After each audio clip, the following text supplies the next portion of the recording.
આ દુનિયામાં દરેક માણસ એ વસ્તુ માટે રોવે છે કે તેની પાસે નથી, પરંતુ જે વસ્તુ તેની પાસે છે તેની કદર કરતા નથી, અને જ્યારે તે વસ્તુ તેને છોડીને ચાલી જાય છે ત્યારે તેના માટે રોવે છે.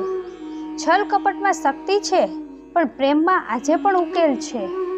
પસંદ કરેલ વસ્તુ ખોવાઈ જાય તેમાં પણ પરીક્ષા છે, અને પસંદ કરેલ વસ્તુ મળી જાય તો પણ પરીક્ષા છે. યાદ રાખજો કે માણસને તેની પસંદ કરેલી વસ્તુથી જ પ્રયાસ કરવો પડે છે. માણસ જીવનમાં ઘણું જ શીખે છે, પણ બીજાને પ્રેમ કરવો, બીજાને માફ કરવા અને બીજાની ઇજ્જત કરવાનું શીખી શકતા નથી. તો સમજો તેણે કંઈ જ શીખ્યું નથી. બીજાની મદદ કરતા રહેવું, ભગવાન તમારી મદદ કરશે. બીજાને આરામ આપો તો ભગવાન તમને આરામ આપશે. જે તમારે જોઈએ છે તે બીજાને આપવાનું શરૂ કરી દેવું, ભગવાન તમને વધારે આપશે.